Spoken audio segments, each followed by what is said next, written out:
Alors Marlène, c'est la capsule Comment briser l'isolement chez les aînés. Mhm. Et est-ce que tu aimerais partager avec moi sur le sujet?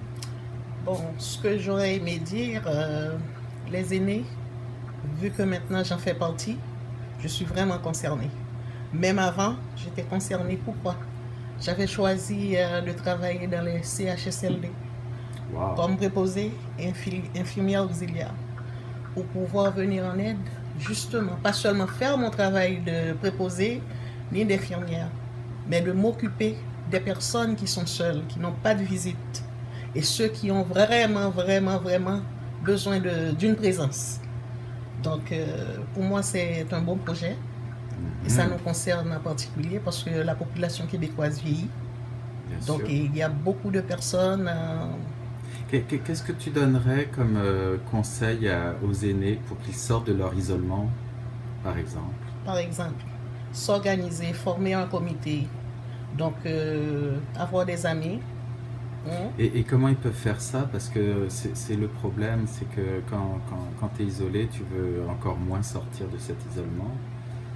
Alors il faut aller les chercher chez eux. Bon, des fois, ça prend un coup de force. Donc, moi, personnellement, j'ai passé une période de ma vie où j'étais en isolation. Donc, c'était dû à la maladie, bien sûr. Mhm. Donc, je ne voulais plus sortir de la maison. Je ne voulais plus voir personne.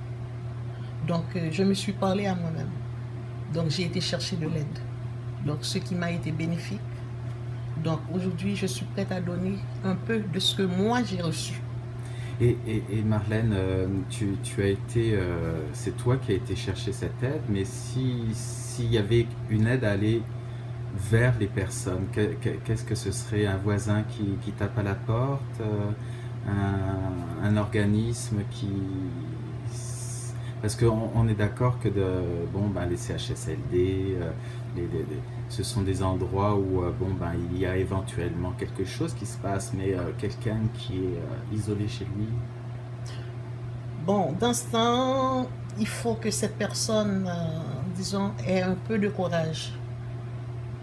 qui sort Ouais, de sa dépression exactement, finalement. exactement. Et j'espère qu'il y aura de plus en plus de personnes qui se sentent concernées par le sort de nos aînés. Parce qu'il y en a de plus en plus qui ont besoin de nous. Donc les jeunes d'aujourd'hui, les parents, ce ne sont pas leurs priorités. Donc malheureusement, c'est ainsi. Mhm. Donc si Mhm, on mhm. peut les aider, moi personnellement, je suis prête à faire du bénévolat en ce moment. Je veux redonner de ce que moi j'ai eu. Parce que j'ai été très malade. Donc j'étais vraiment déprimée. Je ne voulais rien savoir, comme on dit. Donc j'étais au bord de la déchéance. Mais j'ai été chercher de l'aide. Excellent. Et puis, Aujourd'hui, je veux remettre mon dû. d'accord, donc aussi du bénévolat, Oui, et là où à j'habite là travers en le ce bénévolat. moment, il y a pas mal de personnes âgées. Mhm. Donc, je peux dire sincèrement, j'ai de bonnes amies et de bons amis. Et il y a un certain monsieur que je considère comme mon grand frère, que j'aime de tout mon cœur. Donc, j'oublie qu'on n'est pas de la même nationalité. Donc, on s'entend à merveille. Il y a madame, comment? C'est une maman pour moi. Et tant d'autres, et je ne veux pas faire de jaloux. Donc, je préfère ne pas citer de nom. Un, Donc, un gros merci, Marlène. c'est moi qui te dis merci parce que le travail que tu fais, je demande aux autres de suivre ta trace. Un jour, ils auront besoin de quelqu'un comme toi. Donc, Merci. merci, c'est moi qui te dis merci à nouveau.